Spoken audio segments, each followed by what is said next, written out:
এক নাম্বার সূরা ফাতিহা মানে কি? কয় হুজুর সালাম পাতি সব শেষ, কথা কন। এক নাম্বার সূরা সূরাতুল ফাতিহা, আয়াত কয়টি? হ্যাঁ, আল্লাহ কেউ কয় 666, কেউ কয় 9টি। আমি আজকে কিছুই বলবো না, আপনাদের আমি পড়া দিয়ে গেলাম, আপনারা কালকেই মুখস্থ করবেন। এক নাম্বার সূরা সূরাতুল ফাতিহা অর্থ কি, আয়াত কয়টি, এগুলো আপনারা একটু দয়া করে পড়বেন। এমন কোনো নামাজ নাই যেই নামাজের মধ্যে প্রথম রাকাত দ্বিতীয় রাকাত যাই বলেন না কেন সূরাতুল ফাতিহা তেলাওয়াত করা লাগে না, কথা কন। সূরা ফাতিহা ছাড়া কি নামাজ হবে? কথা বলেন। আপনারা নামাজ পড়েন তো? প্রত্যেক দিন 5 ওয়াক্ত নামাজ পড়লাম মুসলমান, প্রতিদিন আমরা সূরা ফাতিহা পড়ি, তেলাওয়াত করি। আলহামদুলিল্লাহি রাব্বিল আলামিন আর রহমানির রহিম মালিক ইয়াউমিদ্দিন ইয়্যাকা না'বুদু ওয়া ইয়্যাকা নাস্তাঈন। সুবহানাল্লাহ বলেন, আলহামদুলিল্লাহ বলেন। প্রতিদিন একই বিষয় আপনি প্রতিদিন 17 রাকাত ফরজ নামাজে আপনি তেলাওয়াত করতেছেন। আপনার কি মন চায় না একটু জেনে নেই আলহামদুলিল্লাহি রাব্বিল আলামিন অর্থটা কি? মন চায় না? প্রথম আয়াতের অর্থ কারা কারা জানেন? হাত উঠায় দেখান।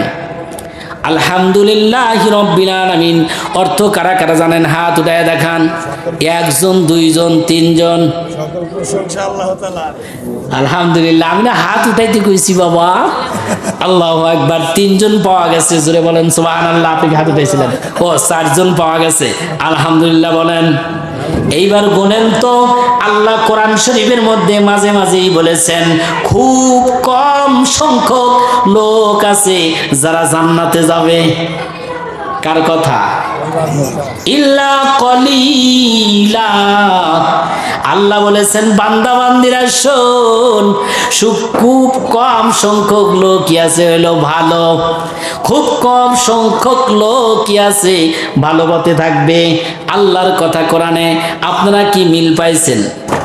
এতগুলো মানুষ বসে আছি, মাত্র 4জন মানুষ পেলাম যে সূরাটি প্রতিদিন তেলাওয়াত করা হয় 17 রাকাত নামাজের মধ্যে, অথচ আমরা অর্থ জানি না।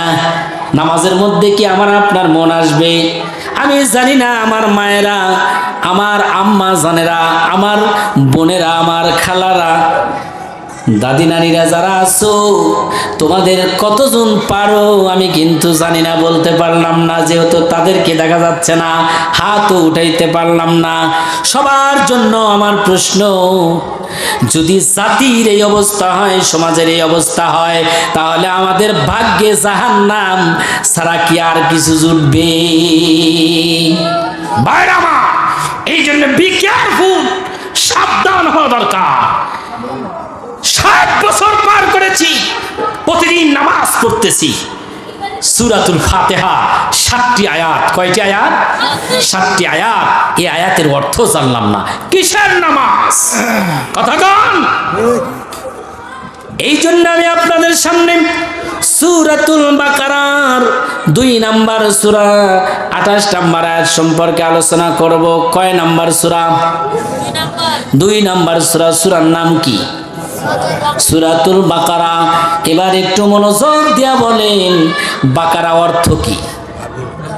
গাবি আলহামদুলিল্লাহ বলেন। অনেকেই জানে অর্থ। এত নাম থাকতে আল্লাহ রাব্বুল আলামিন সূরার নাম, তারপরেও কোরআন শরীফের মধ্যে যতগুলো সূরা আছে সমস্ত সূরাগুলোর মধ্যে সবচাইতে বড় সূরা, সেই সূরার নাম সূরাতুল বাকারা। সুবহানাল্লাহ বলবেন না?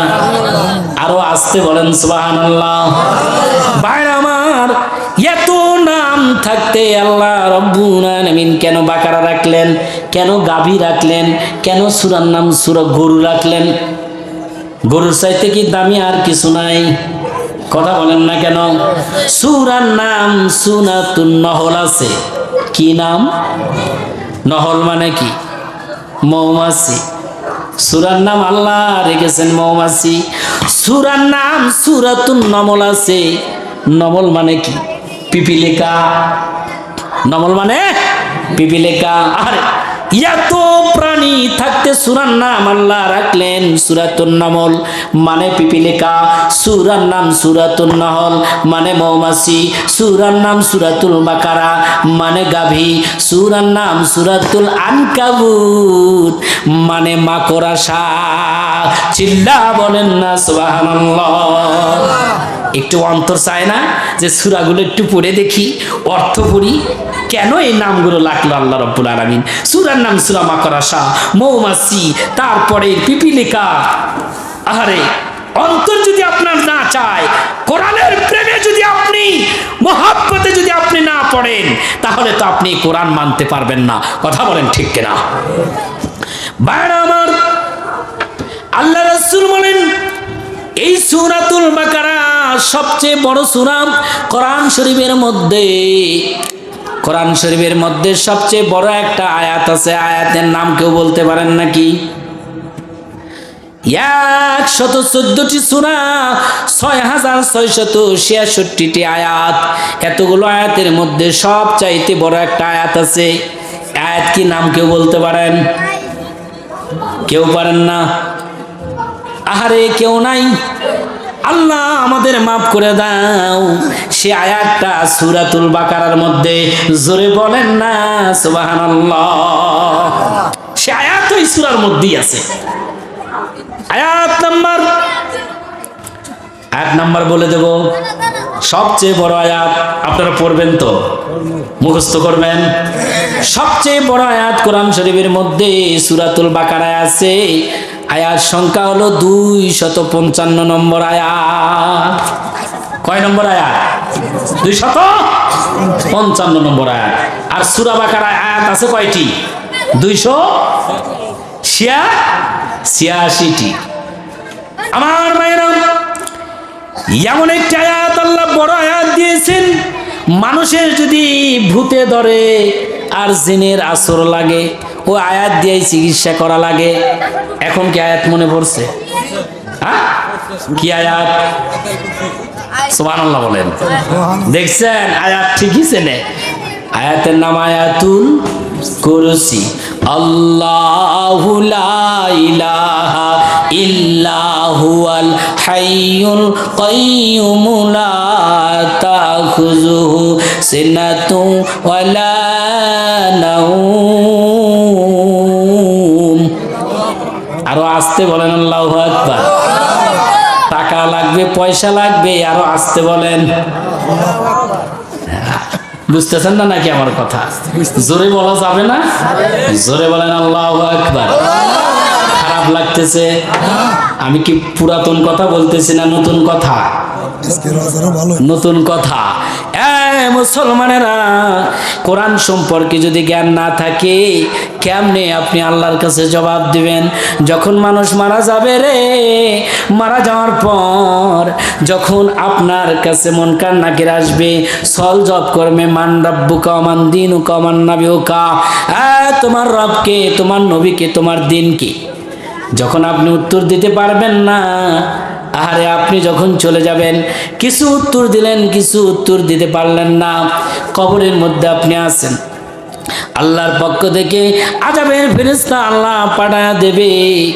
যখন লোহার ডান্ডারি নিয়া ওই আযাবের ফেরেশতা কবরের কাছে আসবে, আসার পর যখন কবরের মধ্যে প্রবেশ করার জন্য প্রস্তুতি গ্রহণ করবে, এইভাবে আকসাম দেবে। এবার আল্লাহর পক্ষ থেকে আযাবের ফেরেশতা বলবে, বান্দা তুমি কে? আল্লাহর অর্ডার পেয়ে আমি আসছি, কবরের মধ্যে আমাকে যেতে দাও।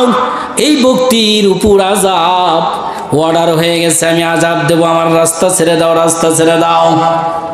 এবার বলবে, না না না না, তুমি কবরের মধ্যে প্রবেশ করতে পারবে না। বলে কেন? কি বা নাম তোমার? কোথায় তোমার বাড়ি? কোথায় তোমার ঘর? কিসের পরিচয়?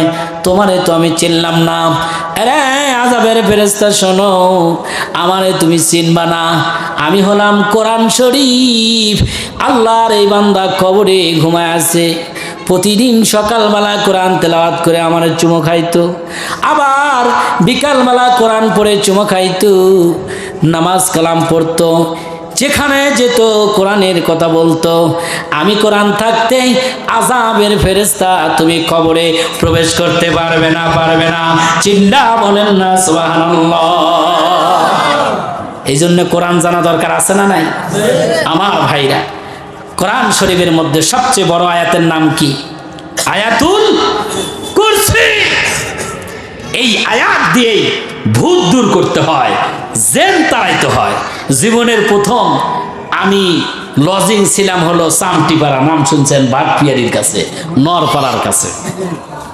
তো লজিং তো থাকছি 2001 সালে। লজিং তো এমনি এমনি থাকলে চলে না, নামাজও পড়ান লাগে, ভূত পেতনিও তাড়ান লাগে। তো একজনের ভূতে ধরছে, বলতে হুজুর ভূতে ছাড়ান লাগবে। আমি বললাম কয় কি? ভূতের নাম শুনলে আমার তো অবস্থা খারাপ। কয় ছাড়া ছাড়ি নাই, ছাড়ানি লাগবো। আপনি ছাড়ার আছে কেটা? তা আমার তো জানা আছে, যে আয়াতুল কুরসি দিয়েই তো কাম করে। তা আমি বললাম যে শোনেন, কিন্তু আমার কাছে মানুষ থাকা লাগবে, কারণ আমি ভয় করি। বললাম যে 1 গ্লাস পানি নিয়ে আসেন। 1 গ্লাস পানি নিয়ে আসার পরে আয়াতুল কুরসি বললাম, আর ওই যে সূরা জিন আছে না, সূরাতুল জিনের আমি কিন্তু মন্ত্র শিখাই দিতেছি, সবাই শিখায় নিয়েন। ওই সূরাতুল জিনের 5 আয়াত দেখে দেখে পড়লাম, তখন মুখস্থ হয় নাই। আর আয়াতুল কুরসি মুখস্থ আছে, পইরা একেবারে ঝেড়ে দিলাম 1 গ্লাস পানির উপরে। দেওয়ার পরে কইলাম এই পানি আমি নিতে পারবো না, পানি আপনি নেন, যা হয় আপনার হবে, আমার ওই চায় পানি ছিটা দেওয়ার সাধ্য নাই। তো বলে আচ্ছা ঠিক আছে, পানি পরে দেন, পানি দেন। আমি একটু ফাঁকে, মানে ভয় তো আমি করি, কিসের ভূত ছাড়াবো, নিজেই ভয়। তারপরে মনে বিশ্বাস আছে যে কোরআনের আয়াত তো বলছি, আমার তো মনে ভয় যদি আমাকেই ঠেসা ধরে, এই জন্য আমি ভয় করতেছি। বয়স তো তখন বেশি হয় নাই, এতটুকু বিশ্বাস আর আসে নাই যে না আমাকে কিছু করবে না। আবার দেখেন কবিরাজদেরও রাস্তাঘাটে ঠেসে ধরেছেন, কথা কোন ঠিক কিনা? বাস নামায় দেয়, রাত্রে চললে বাজারে দিয়ে কাছে দিয়ে যদি যান বাস নামায় দেবে। খালি আমারে মারো, আজকে গার মটকায় দেবো, এরকম আছে না নাই? এরকম ঘটনা ঘটছে। ওই যে আমার ভয়, জানলার না জানি আমার সাথে যদি পাচার ধরে। দিলাম 1 গ্লাস পানি, পানি এরকম ফু দেয়, ঘোড়ার মতো চিক্রু মারে। আমি বলতেছি কাজ হচ্ছে, আরো যান, আরো মারেন পানি। 2 জন ধরে রাখছে, খালি পানি মারতেছে। আমি বললাম পানি মুখেই মারা লাগবে। যখনই পানি মারে তখন ওর গায়ে আগুন ধরে যায়। সুবহানাল্লাহ বলে। এত কোরআনের পাওয়ার। কিছুক্ষণ পানি মারার পরে বেহুশ হয়ে পড়ে গেল, এর মানে ওর সাথে যে আসর, সে আসর দূর হয়ে গেল। চিল্লা বলেন সুবহানাল্লাহ। ওই দিন থেকে আমার সাহস বেড়ে গেল, বলেন না সুবহানাল্লাহ। তারপরে ভূত শুধু ছাড়াই নেই, ভূতে মারছিও, একেবারে গোল করে দাগ দিয়া। আমার এক মামি, বয়স অনেক বেশি, ভূতে ধরছে কন্ততালে। আমি যা তেল পরা দেই তাও কাম হয় না, পানি পরা দেই তাও কাম হয় না। তা বললাম যে তো কাম হচ্ছে না, আমি বললাম রোজ তোর সাইজ করি। তারপরে আবার আমি নিজেকে বন্ধ করলাম, বন্ধ করে ওর ছায়া, ওর শরীর তো মারা যাবে না, ছায়া যে আছে ছায়ার উপরে ব্যাট দিয়ে একটা বাড়ি দিয়ে আর ঘোড়ার মতো চিক্কুর করে। তারপরে দৌড় মারল, চলে গেল আর কি। কুলা উল্টা মুড়া কামড় দিয়ে যায়, এটা ভূত না জিন নাকি আল্লাহ জানে, তবে অন্য কিছু, এটা তো ঠিক। আমার ভাইরা, এটা বললাম কি জন্য? যে কোরআনের পাওয়ার আছে না নাই? আছে না নাই? কিন্তু সবার মুখ দিয়ে কাম হবে না।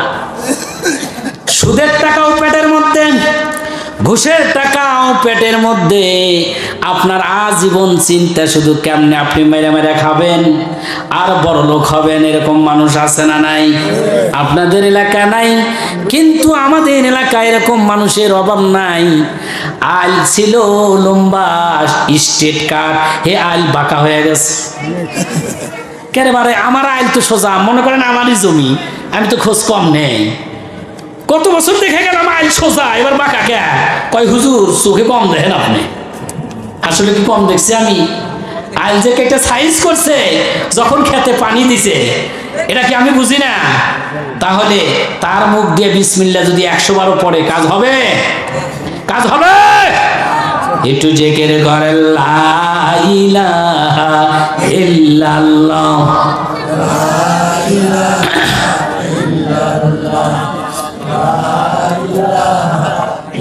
যার দিলে আছে আল্লাহর ভয়, যার দিলে আছে আল্লাহর ভয়, আল্লাহ আল্লাহ সব সময়।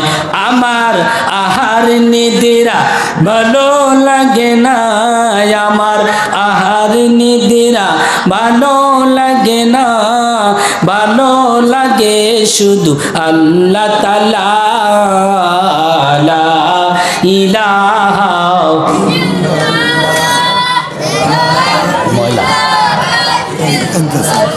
লা ইলাহা ইল্লাল্লাহ।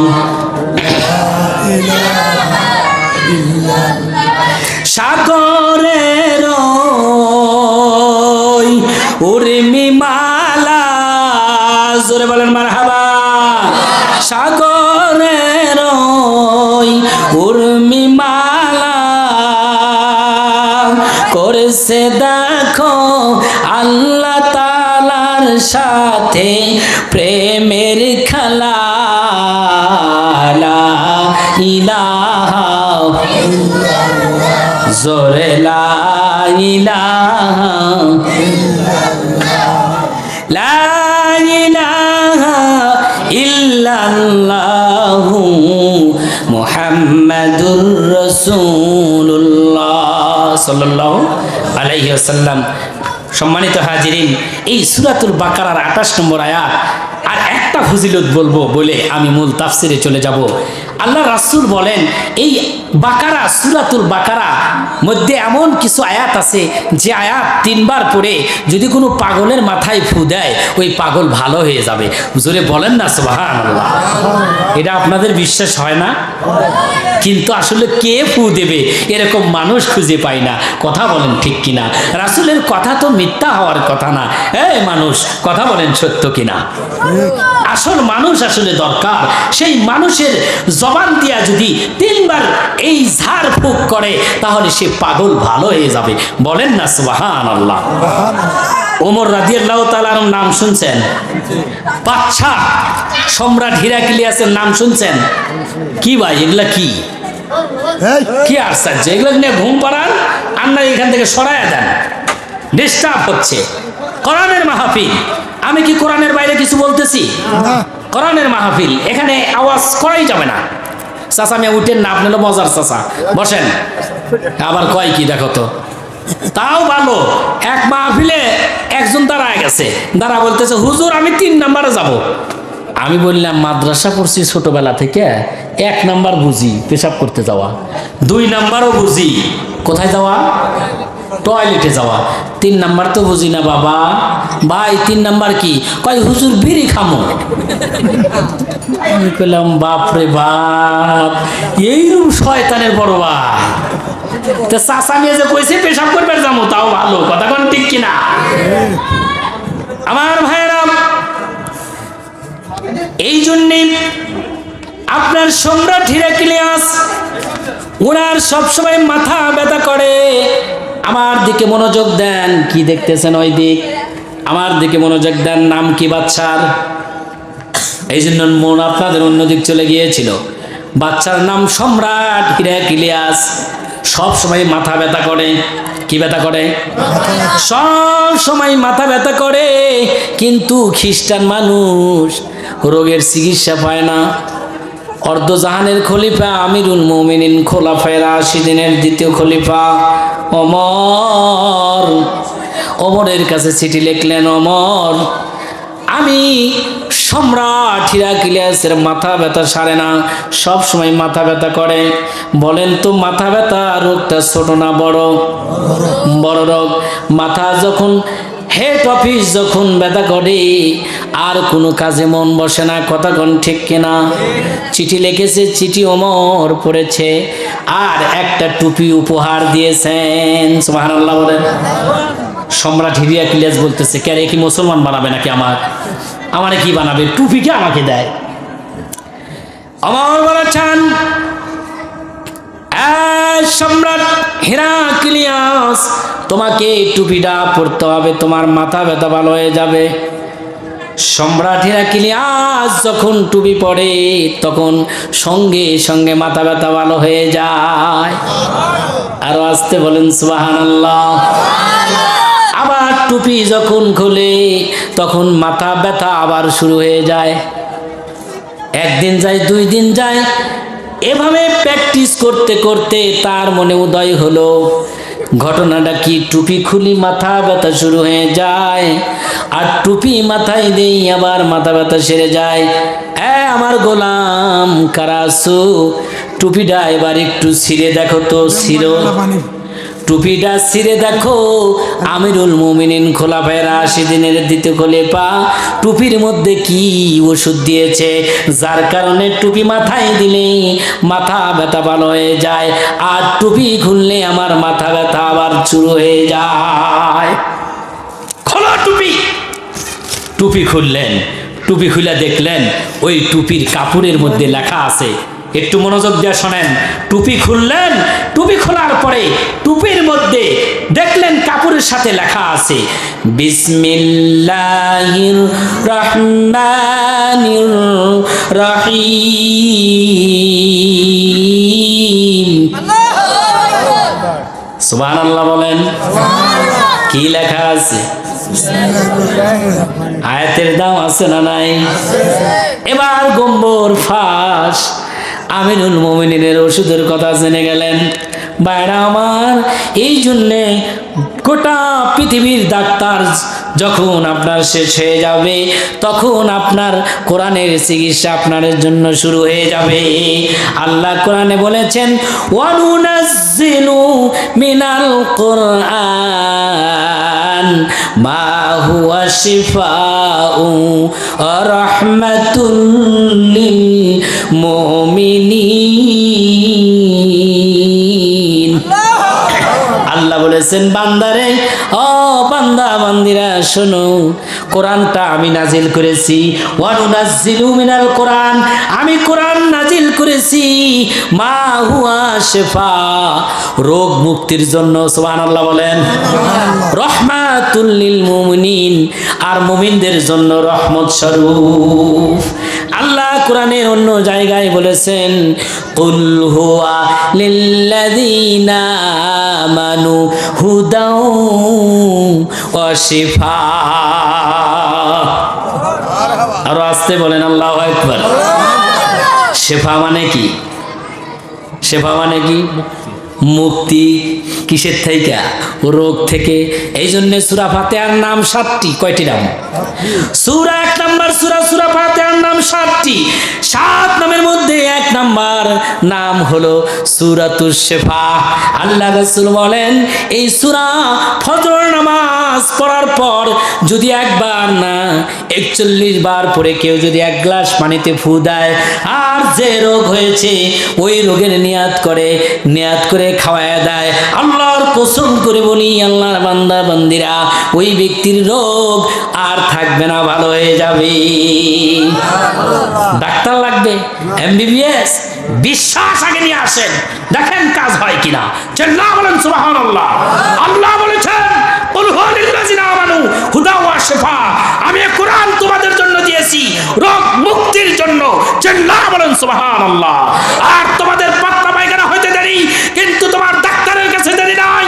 তুমি ভুলে গেছো আল্লাহ বলেছেন তোমার যখন বিপদ আসবে, বিপদ আসার সঙ্গে সঙ্গে আগে তুমি তোমার আল্লাহকে ডাকো। চিল্লা বলেন ঠিক কিনা? আমরা রোগ হতে দেরি, হাসপাতালে যেতে দেরি না, কথা কন। অথচ রাসূল বলেছেন যখন তোমাদের বিপদ হবে মসজিদে দৌড়ায় যাও, দৌড়ায় যায় 2 রাকাত নামাজের নিয়াত করো, কথা কন। আল্লাহর এক সাহাবী, নবীর এক সাহাবী ছাগল হারায় গেছে। কি হারায় গেছে? ছাগল হারায় গেছে। আল্লাহর নবীর সাহাবী আল্লাহ রাসূলের কাছে আসলেন। আল্লাহ রাসূলকে বললেন ইয়া রাসূলুল্লাহ, ইয়া হাবিবাল্লাহ, আমার ছাগল হারায় গেছে। মনোযোগ দিয়ে শুনেন, কাজে লাগবে। যে ওষুধ আমি আপনাদেরকে দিচ্ছি মুসলমান, ও মা বোনেরা শোনো, মনোযোগ দিয়ে শোনো, কাজে লাগবে তোমাদের। আল্লাহর নবী সাহাবী বলতেছেন, ইয়া রাসূলুল্লাহ, ইয়া হাবিবাল্লাহ, আমার ছাগল হারায় গেছে। আল্লাহর নবী বললেন, এ আমার সাহাবী, যাও মসজিদে নববীর মধ্যে 2 রাকাত নামাজ পড়ো। আল্লাহর নবীর সাহাবী মনে মনে চিন্তা করতেছেন, হারাইছে আমার ছাগল। আল্লাহর নবী বলেন, নামাজ পড়ো। আমি বুঝলাম না, কিন্তু অর্ডার কার? আল্লাহর নবীর অর্ডার। নামাজ পড়ার জন্য কে হুকুম দিয়েছেন?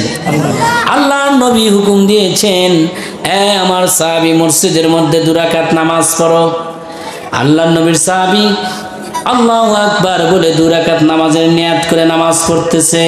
নামাজ পড়তে পড়তে হঠাৎ করে মনে হয়ে গেছে, আমার ছাগলটা আমি অমুক পাহাড়ে বেঁধে রেখে এসেছি। ছাগল পাইলো কিনা? তা নবী যে বললেন, বিপদে যখন পড়ো তখন কি করবা? নামাজে দাঁড়াইবা। আল্লাহ রাসূল জানেন, যাই করো নামাজ পড়ো, দেখো তোমার ছাগল পাওয়া যাবা। এই জন্য তো আল্লাহ নবী বলছেন যে ছাগল নামাজ পড়ো। আপনার বিপদ আছে, নামাজে দাঁড়ায় যান, আল্লাহ আপনাকে মুক্তির, বিপদ থেকে মুক্তির ব্যবস্থা করে দিবেন। চিল্লায়া বলেন সুবহানাল্লাহ।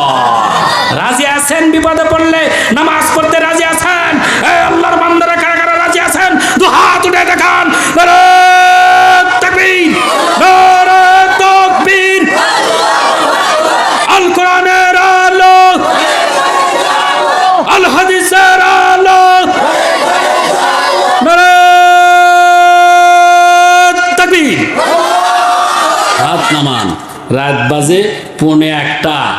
আরো চলবে? আর চালানো যাবে? আর চালানো যাবে না। ওই যেই আয়াতের তাফসীর করবার চাচ্ছিলাম, ওই আয়াতটা বলেই শেষ করবো ইনশাআল্লাহ।